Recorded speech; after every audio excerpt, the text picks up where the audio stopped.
The current cohort. So Julian Ramirez is an experienced designer and creator, incorporating technical and traditional knowledge. He is passionate about the natural world and its language. He creates 3D environments as experimentation labs for project design, project development, and media production. And as somebody who has seen him in the cohort, I can say that all of us agree he has been an incredible collaborator here in the DSS. And he'll be presenting some of his 3D work and a couple of animations for us to take a look at some of what he's been up to this whole time.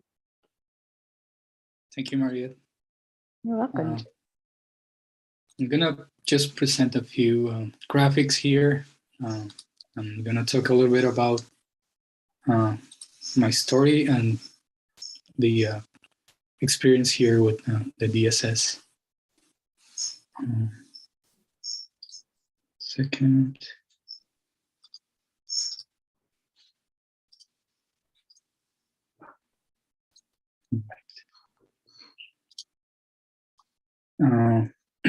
My inspiration has always been nature. This is some models that I created for a thesis I wrote in 2005. These are fractal models based all in natural structures and natural occurrences. That was like my first approach to all these concepts, and although that was a little more structural. I have been working with different artists here. This is my co-creation with Dehana, and it's about exploring all this, all these concepts, everything about synergy, spheres thinking, ancestors. This is Niha's work, and nature, the connection with nature, and how we are inside this symphony. And it's a delicate symphony with our earth exists, and how to protect that that rhythm and that connection with everything, as our earth is just something really delicate, and how to protect smaller things that are also part of this whole earth. The smaller things are bigger things consist of smaller things. So it has been an exploration of these two concepts. And I started with the Dymaxion map at some point, which is a really good example of how we can think about being one. And this shows that we're in an island, and we're in the same island. We're all together, and we live in a place that we can call home, wherever you are. So I transferred this to a 3D model. The idea was to have a different approach, a different view of it. And we know this could be extended to AR or prints or different kinds of media. Julian? Yes? Is it possible to close the little square on the right-hand side? It looks like there's that thing. Yeah, what is that? There's a box on the right that is blocking part of the corner of the screen. It's on the right. Yeah, that thing, whatever that thing was. Okay. So move, it's still in the way a little bit. I don't see, it's probably just the panel here, but I don't see anything else. Give me 1 second. Okay. Where is it again? Here? It's on the far right bottom corner. It's like a long skinny panel. But if you can't see it. Don't see it anywhere. Yeah, okay. Okay. It's not too bad, but it looks like the chat. Yeah, it's. All right. So we're working with this template, which allows everyone just to draw something with that shape, and that way we can put it on 3D environment. So these are just some examples of what we have done. This is, we map everyone that was part of the cohort. This is something that Stroopy sent us, which is a satellite photograph. And this is Mariette's artwork. It's a digital artwork. I want to present that animation right now, but let me just try again, see if this works better.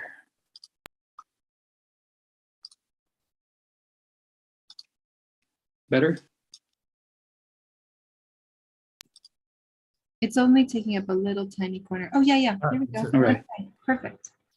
So this is kind of the most developed project that with the Dymaxion 3D map.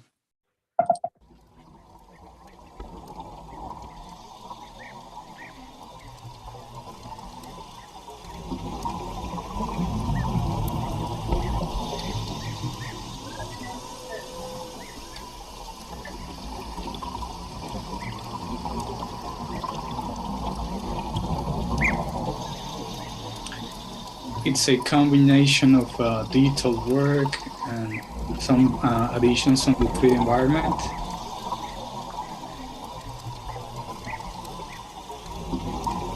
I don't know if Mariette could tell us a little more about it. Sure.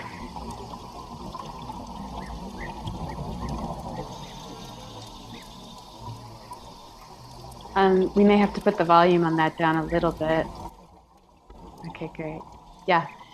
So if people can hear me, I'll just say a little bit about it. First off, this was one of the magical pieces about being in the Design Science Studio is that Julian said, does anybody want to work on these? And I said, sure. And I did a couple of iterations and he kept encouraging me to go further. So I'm generally a flat, artist. I don't know how to make 3D. And through working with Julian, I was able to create a rendition of a magical world that's actually culled from pictures and some illustrations, but a lot of pictures from my daily life. And so there are dandelions from my yard. There are different sort of animals that I think about or might have thought about just in a moment while we were all working together. And How about dynamic emergence? They're scheduled right next to each other. And so there we go. So the whole process has been very natural. And the scuba background is scuba background I've taken on my own, the audio. So it's been a really natural process. And again, it's been really great to work with you, Julian, and that's and so I wouldn't have done this without you. I wouldn't have been inspired or encouraged to keep going. So I'm really grateful. As what I do, it's very graphic. It was important for me to have that feedback from other artists and creators, and that's part of this collaboration to find the skills and concentrate on that, what you get feedback and ideas from others, and that it has been a great experience for me too. I want to also share your animation that we did with some members of the DSS. Can I click everything again?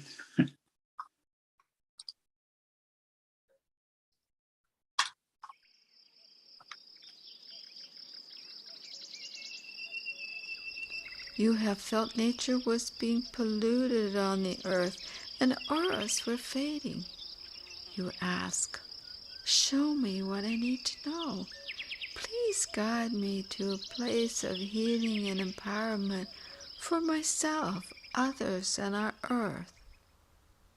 Well, that night, you traveled to the 4 directions to meet the magical storytellers and their share magic words for action.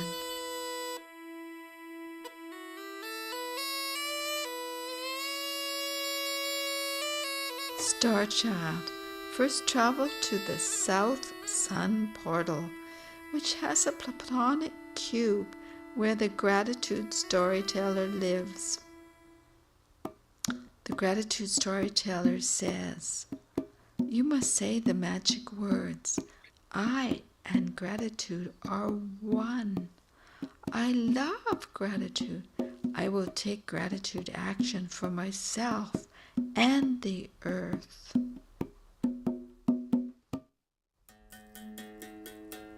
Starchild travels next to the West Moon Portal, which has an icosahedron where the kindness storyteller lives. Kindness storyteller says the magic words. I and kindness are one. I love kindness. I will take kindness action for myself and the earth.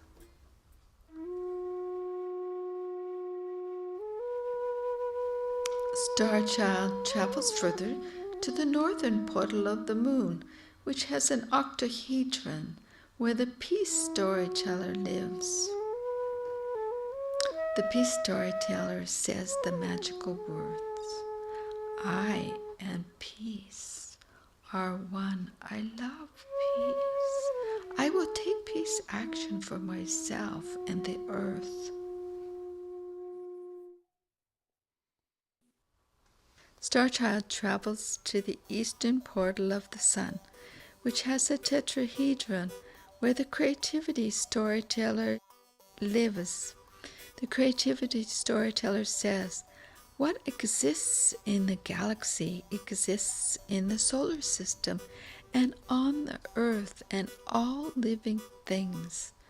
Both the macro of outer space and the micro are the same. The magical words are, I and creativity are one. I love creativity.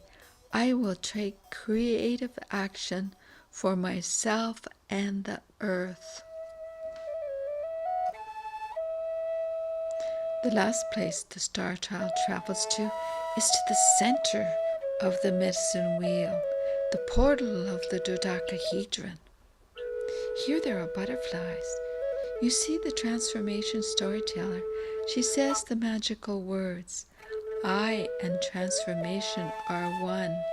I love transformation. I will take transformation action for myself and for the earth. In celebration, people are doing actions to help each other and the world heal. Many do practical things to help their environment. There are more healing dreams, kindness to each other, gratitude for all living things, creativity, and peace. A rainbow of light signals the unity of all people, all life and nature. All is well, and all is healthy again, and so it was meant to be.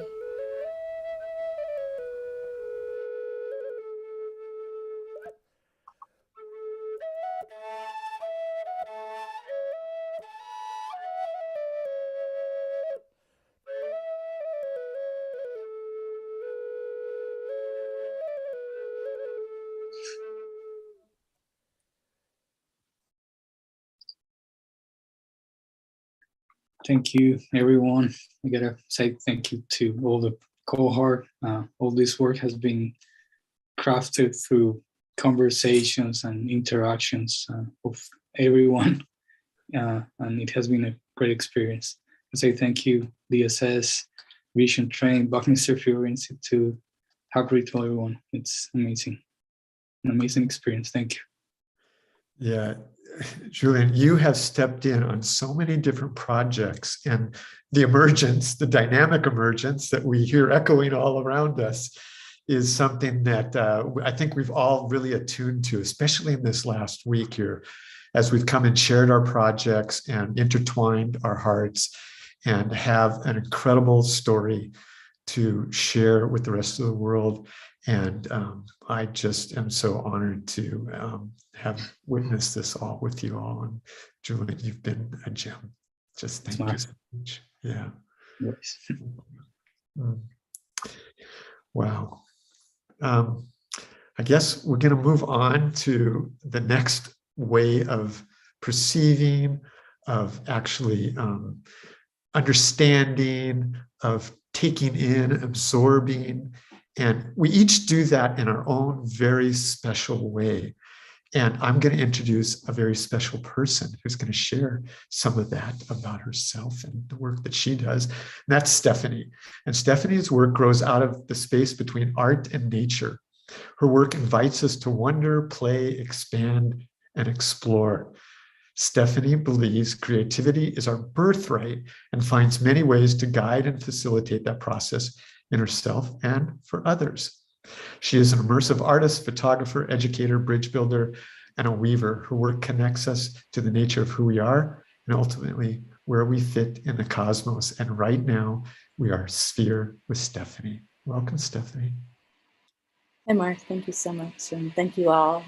It's really grateful to be here with the Design Science Studio. And today is the Under the Dome. And it's the interbeing of Sphere.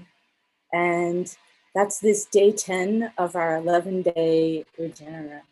And I feel really grateful to be in this and also understanding. And I want to weave back onto like where this sphere that we're speaking of came from. And I just have this little wish you were sphere little thing right here. And you know, I'm gonna just weave back. So I started in Design Science Studio 1 and cohort 1 and then cohort 2. And in the middle of that, there was also an emergent lab with the University of California in Irvine. And that was about living systems. And the folks, some of them are here today with us. And it was a really interesting program of looking at living systems from a perspective of linear versus nonlinear. And in that time, I came to immediately connect with another cohort speaking a similar language. And it's sort of like, if I'm able to speak how I normally speak, sometimes people will think I'm speaking another language that they don't understand, or some people do understand. And what we've come to realize is that there's this way that it's similar to what I feel is the cosmos, in a sense, and our reflection of the cosmos. And so basically, I started talking with another cohort, Strupi Pohl, who was in Germany, and he was looking at structure from shape, and already interested in Buckminster Fuller before he came into the studio. And because of my background, basically, and I'm going to play a video that we've played here before, but it's important that I share part of it in order to tell some of the story, to jump in, because there's so many places I can jump into. And I just sort of want to like bring a sphere to understand sort of this idea. In the living systems collaboratory, there was like sort of like a pooling of nonlinear thinkers to come up with different ways to solve today's issue, problems. With a new way of thinking, which is brilliant. And but what we came to realize is that there's a spherical thinking. We sort of wove an understanding, and part of it is like through my seeing of nature, and like sort of like there's this photo, and I'll bring it up afterwards, of like a field of, it's a spider web field, and it's these spheres that you can't even see the connections between them. And when I look at that, it's like Indra's net, and it's like, it feels like the system and the weave and the wave over itself. So basically, for me, what I found is that I see nature in certain ways, and I feel there's a lot of information there to share, as well as innate sensing. And so I've been like, basically, sort of like, I definitely like people say, oh, you're so outside the box, and that's been my whole life. And I did have a moment where I definitely fell in. And that falling in informed me something else. So there's a lot of information to learn from this, but what I really do realize is that I grew up in a creative home, and education, the education system was incredibly challenging for me. And, there is a way in which I would have never, like, I looked at nature and so my photographs then became like, I would show people to be like, I study biomimicry to meet the scientists, to show them, to be like, look at this. And then, because science doesn't call it something yet, it's not always understood.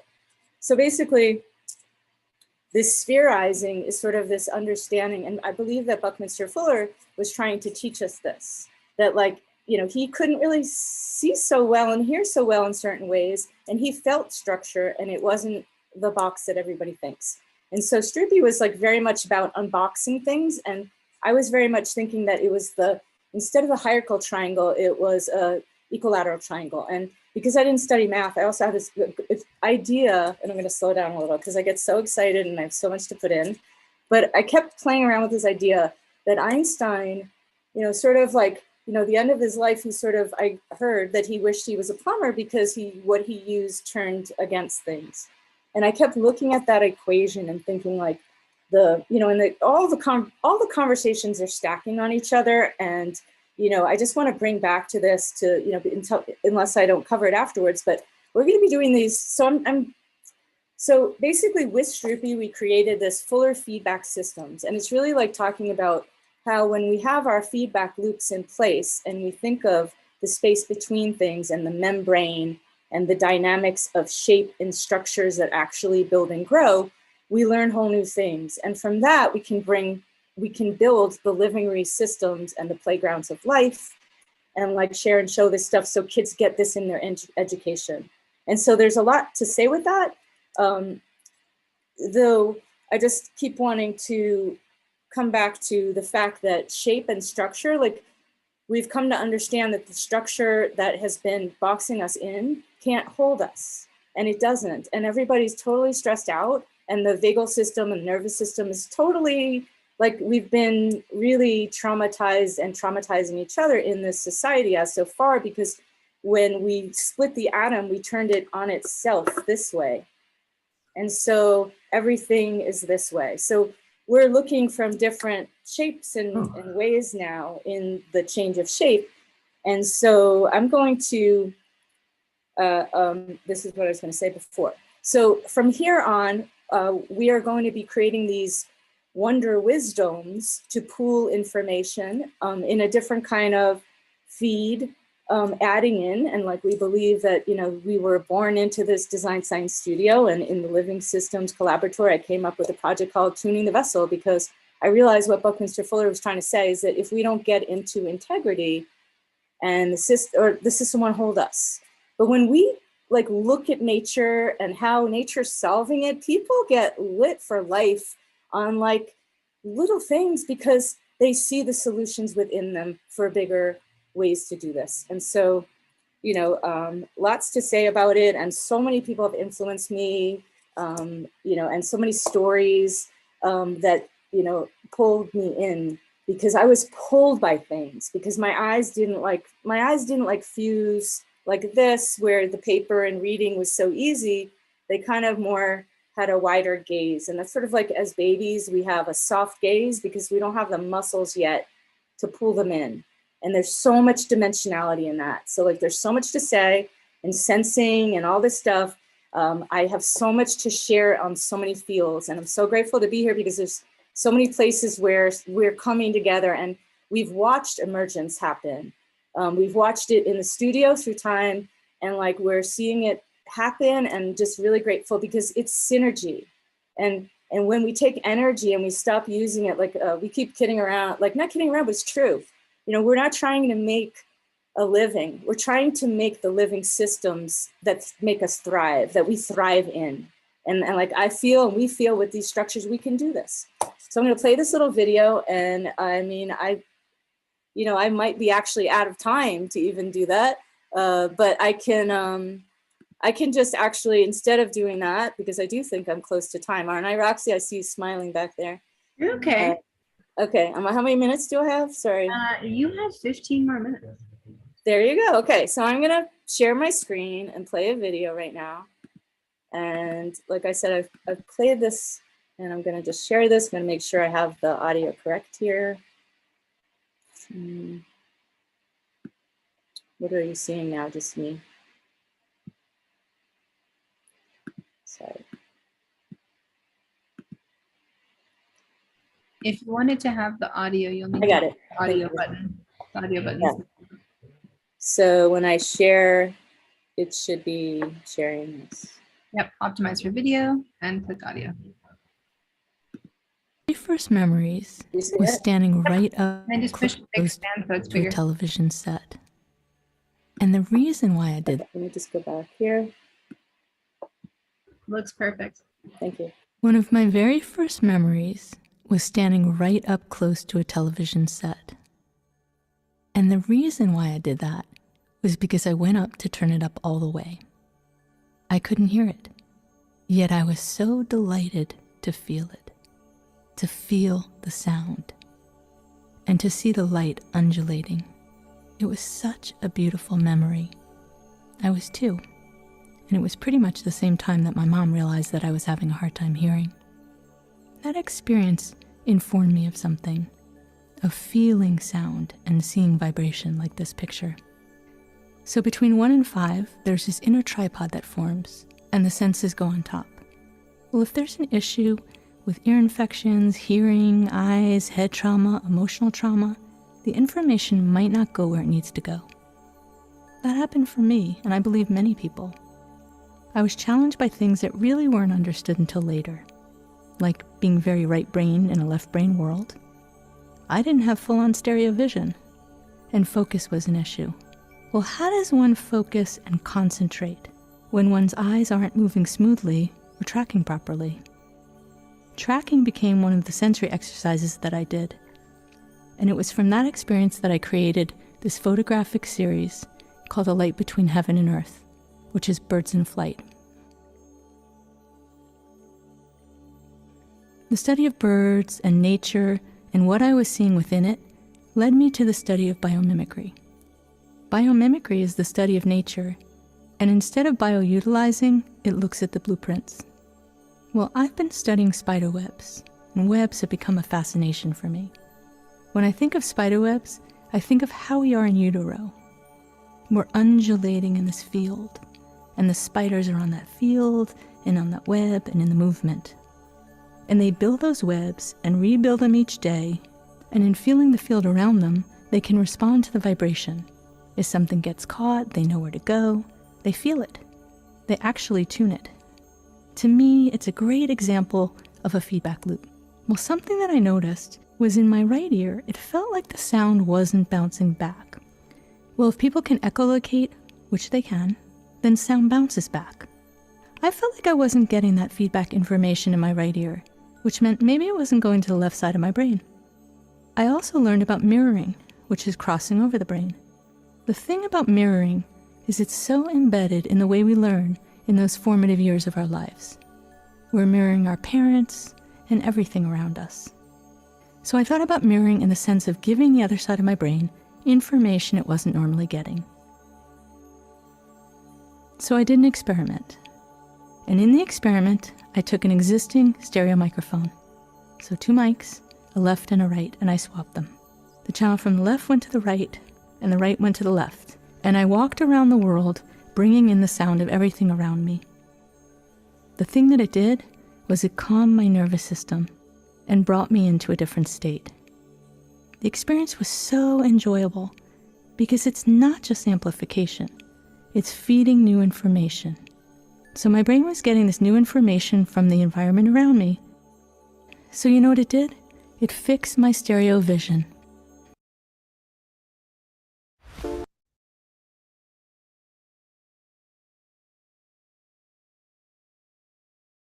Oh, You're on you're mute. muted. Okay, so I'm going to be sharing, I'm going to kind of dive into some of those photos because the thing about them that I recognize is my work usually needs to be really large. I've also worked in VR and AR, and everything I have can be a video as well, and which I have many and evidence of how things are from a metaphorical perspective of an ontological design nature. I did go through this sensory integration, which I said, and a lot of it was about spinning and moving and swinging. And so I'm going to dive into some photos, but I'm pulling back for a moment because I just want to share that these playgrounds of life we're speaking of is also dimensionally creating structures where we can do the sort of exercises and experiments and things that I had done before, which allows for calming of the nervous system. So one thing was with the sound, but there was many aspects of that. And to me, it's about unboxing the sensing because we are sensory organisms. And, I've been diagnosed with this condition called synesthesia or many different things. Some people say, there's a whole thing. It's kind of funny. Well, we're talking about neural diversity and also outliers, like people so far out or, but we have to like be be right here in order to be sphere together. And we're really watching how we are spherizing. And in doing so, we are really pulling things together. So lots to say about that. I'm just going to, though, dive in and just show you a little bit more of my work by coming here and sharing this going on right here. And let's see, are you seeing my screen? Or not yet? Are you seeing? Starting to, yeah, there we go. Okay, so I'm just gonna dive you into, let's see. So basically this is so doodling is what got me through school. So this is just like one, I have doodles and I doodled my whole life on plates, on things, on napkins, on like, you know, anywhere I went, and especially sitting through class, I doodled and doodled and doodled. And I have like lots of doodling on all kinds of things. What I noticed too here though is if I look carefully, the eyes look a little sad to me, because I can read and write. I can read poetry. You can't see this, but you know, poetry from 18 years old when I was writing about spherical things and understanding that I, you know, the ways in which the system creates such hard walls and things that really sort of trap us in and tighten up creativity. I got very lucky by getting involved in motion graphics for television because I painted with light. You know, I was very lucky in New York because I grew up in a field of artists, and my dad was a film editor, my mom was a painter, and my dad's like, you know, basically I got to experience very non-linear, intuitive technologies where the computer was in another room and I just got to like play with light. And I still miss like my best friend of this thing called a paint box. It was like high-end gear, but it sort of got taken down by the patent world. And you know, it's funny because they're actually doing a documentary about it now, or raising money to, but it was really wonderful. And people were telling me it was going to get closed down in a sense because it was a closed system. It wasn't an open system. And I think that's very interesting now to go back and look at that. But, you know, basically I did broadcast design and I was very successful because I had a network around me. So I got to be creative and do what I do, and everybody did what they did. And I just love that I have that framework of knowing that. And so by a young age, I already won like the Emmy that I thought I would win or wanted to win, and realized, and went traveling around the world. I realized that it was okay. Like I left New York for love and moved out to California. And I kind of knew that world wasn't there. And so we started to kind of play around and think about things. And on my trip traveling around the world, I have too many stories to tell, so I'm going to keep short, but this idea of time is always with me. And so some of these photos, like you see from far away, but if I zoom in and like really take you to things, you get a sense. It's a little hard to move around, and sort of looking for technologies that will make it a lot easier to fly around within organically. What I've come to realize in the studio is that when we work together, we can bounce off of each other. And what I found from looking at, you know, the people who run the Design Science Studio and how they worked, there was a collaborative process of 2 or 3 that would create these really dynamic systems.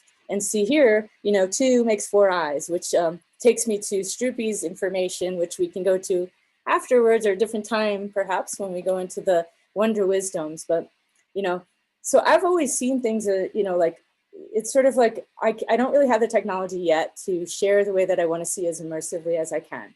And I do know what I'm looking for. And I've also traversed the lands of technology, asking and talking to all the people and knowing it's not here yet. And I do know that I can, you know, can bring some of those things in. So basically, you know, this is water on my hand.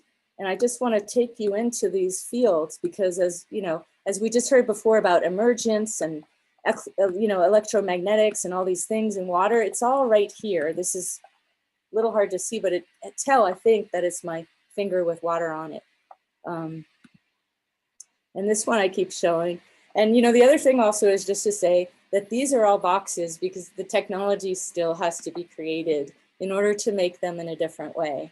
And I'm going to fly over here for a minute because when I met Stroopy, we started talking about all these different shapes that these can live in. And so I'm just going to come right back over here, which is, can you see this? Do you see it full? Yeah. Yep, Okay. I see it.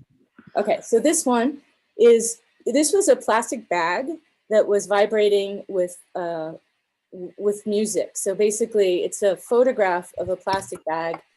And to me, like, it really shows the membrane of light. It's like, it's really showing that field in a moment of time. And so, like, these ways in which light, you know, I can see the weaves of it. And, you know, because I did motion graphics for television, I also did a lot of compositing. And so, like, I don't want to do compositing in these things. I do them in the camera, you know, and then I play with light, and sometimes I play with exposure, because exposure and focus are really everything to me.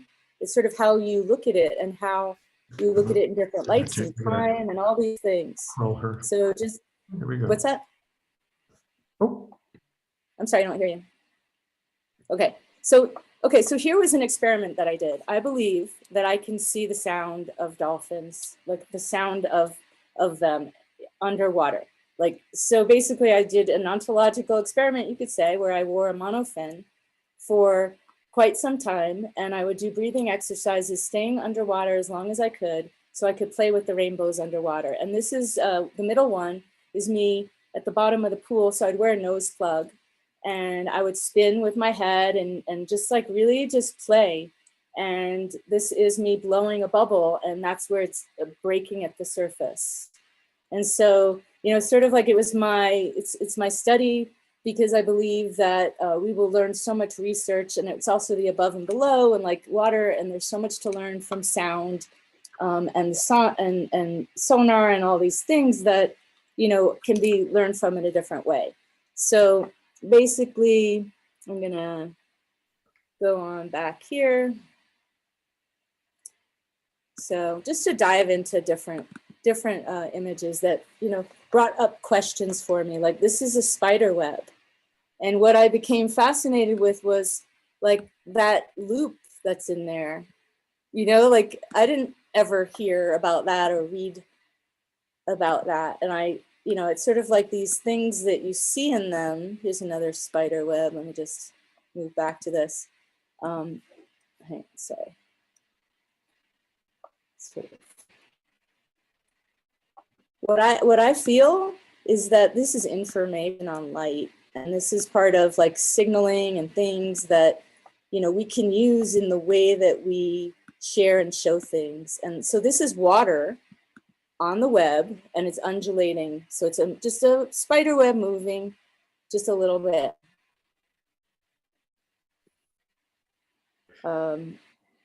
Stephanie, your photos are amazing. They show so much that we don't see, and the fact that you've attuned through your perspective and through your tools and your sense of being, you're every time you show us these, we zoom into things that we've never seen before, which gives us a whole new perspective of life, doesn't it? Yeah, just beautiful. Yeah, thank you. And like this one, like this is basically a tube. This is like a green tube on a flower.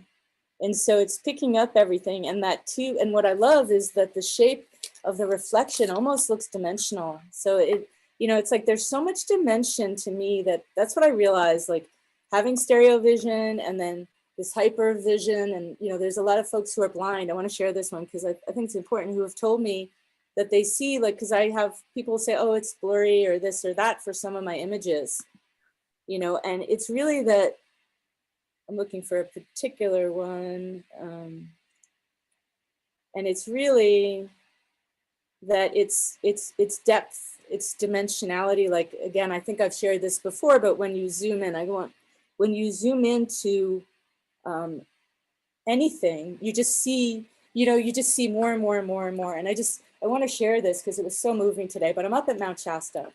And I'm in an area where literally we drove for miles and miles and miles, and the trees were burnt down, or they were burnt.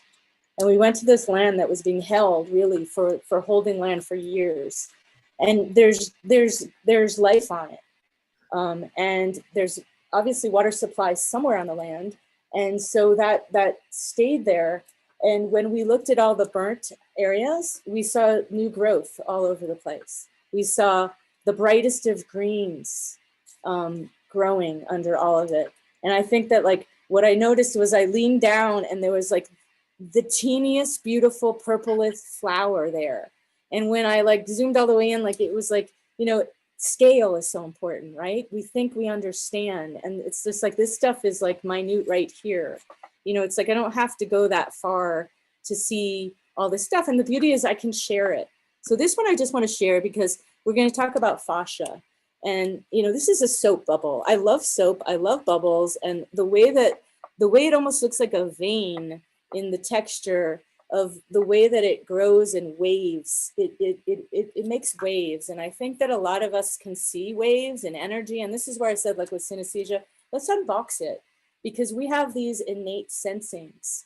And like, yeah, we can put all the AI in us and do all that, but like we have barely touched upon ours. So it's sort of like now is the time to bring this to kids, to education, to get onto the land, to grow all the things and build these places where we can grow ourselves because, you know, we're making everything flat and walls and it bounces and it's hard. And it's like, there's so many ways that we're going to weave with floor feedback systems, with all of the people in the cohort and everybody who's been coming in. There's so much dimension to weave here. And so we're going to continue these pools that we can share back to education and back to these kids and back to all the people, because our neural pathways, they continue to grow on, but we learned that they stop and they don't. And so we are growing new neural pathways. And Buckminster Fuller said it would take 50 years to create the technologies, but basically it's 50 years it's taken to create the new neural pathways so that we can create the technologies, and we're doing it right now. And so thank you, all of you. So grateful to be here. Thank you, Stephanie. So grateful to be able to look through your eyes and see the visions that you see with the perspective that you have. And I know that many of us are like, whoa, this looks like paintings, or how in the world do you capture things like that? Is there a tool specific that you use that you might want to clue us into? Okay, so I really believe that I've tuned my eyes in order to, you know, I have conversations with the sensory therapists that I work with, and it's really interesting, but we sort of like, when we aren't good at a lot of things, we find the things we're good at and we keep doing them. And so I think that like I grew up sailing and I spent the time like laying over the side of the boat, watching the waves hit the boat and bounce on the boat and then bounce back, and those lumias and the waves. And so I spend a lot of time sitting by trees watching. You know, I've had like deers come right up to me because I'm so still there. And I think that when we sit and we watch, and it, you know, we've spoken about these soft gaze and soft eyes. And so that is just a letting go of your eyes so that you take in more. And when we do that, we can really feel the field. And like, I can, you know, it's sort of like, and I'm saying I can and this and that, but we can. Like, it's not just me, it's we as a species that can tune in all these different ways. And we can learn and grow so much from it. So yeah, thank you. Well, you are a trim tab helping us to become we and see in the way that you do and shine the perspective that you have and sharing the beaming that you are. So thank you so very much for being with us. And I just keep thinking that we are together the trim tab that is changing the shape of the system itself. And we're doing it right here. And I'm just so grateful to be here. Thank you so much for this coming into being. Thank you. Right. The inner being, the sphere. That is and that came through a collaborative thing that was so beautiful. We watched it emerge and we're all part of it. So thank you for being sphere with us. Being the interbeing sphere. If you want to know more about floor feedback systems, we'll put the links there, or my work, which we can just put the links for. And this, I just want to say this. So this image is one of, we're going to do 12 metal prints. And so this is the first time. It's been really hard for me to change the shape of my work. So we're printing 12 large scale. So it'll be like 24 inches. And the proceeds will go to a combination of Design Science Studio, floor feedback systems, and, you know, to create them, and to the artist as well for the years of putting into it. But yeah, so we're going to be offering that here. So there'll be 12 of 12 metal prints that are 24 inches, and we could talk about that later. So thank you so much. as a first Wonderful. step. Thank you. Thank you for your generosity for sharing what the proceeds from that as people want to sit with them in their domiciles. And again, thank you. You've become a dear friend, and you are a friend to many in the studio, helping work on various ways. And you show up in all different places, like in Germany with Stroopy. So we're going to take a break. We're going to take a moment to restart the live stream. And we're going to have a little music from Wahinya while we do that, and queue up once again. So enjoy, and we'll be back in a moment.